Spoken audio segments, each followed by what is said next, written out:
नमस्कार मंडळी, स्टार प्रवाह वाहिनीवरील ठरलं तर मग ही मालिका TRP मध्ये नेहमीच अव्वल स्थानी असते.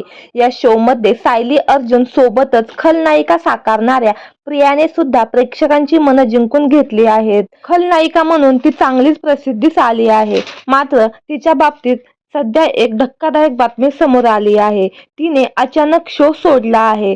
तर यामागचं कारण आपण जाणून घेऊ. तत्पूर्वी आपल्या सफर ताऱ्यांची या युट्यूब चॅनेलला अजून तरी सबस्क्राईब केलं नसेल तर नक्की करा, जेणेकरून मनोरंजन विश्वातील अशाच ताज्या घडामोडी सगळ्यात आधी तुमच्यापर्यंत पोहोचतील. सायली आणि प्रियाची ही जोडी स्टार प्रवाहाच्या आता होऊ दे धिंगाणा 3 या कार्यक्रमामध्ये दिसली होती. या शो मध्ये सेटवर नायिका आणि खलनायिका यांच्यामध्ये खरोखरच धिंगाणा झाल्याचा प्रोमो समोर आला आहे.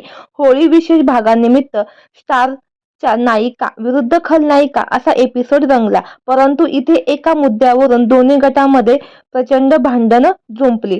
ती भांडणं इतकी वाढली की प्रियाने तर मी शो सोडते असं रागात म्हणून देखील दिलं. प्रोमो मध्ये पाहायला मिळालं की अभिनेत्री समृद्धी केळकर घंटाघरात बक्षिसाची रक्कम आणण्यासाठी जाते, पण ती तिथे हंड्यातले पैसे बघत असल्याचा आरोप खलनायिकांनी केला. यावरून तिथेच दोन्ही गटामध्ये भांडण होण्यास सुरुवात झाली. हे प्रकरण इतकं वाढलं की सिद्धार्थला त्याच्या बॅकस्टेज टीमला स्टेजवर बोलवावं लागलं. तिथल्या एका व्यक्तीने सांगितलं की आपण शोचे फुटेज एकदा पाहूया. पण ठरलं तर मग मधल्या प्रियाला ही गोष्ट आवडली नाही. ती थेट म्हणाली की तुम्ही जर त्यांच्या बाजूने निर्णय देणार असाल तर मी आत्ताच्या आत्ता हा शो सोडते. चॅनेलने याबाबत आता कुठला निर्णय दिला आहे हे येत्या भागात आपल्याला पाहायला मिळणार आहे.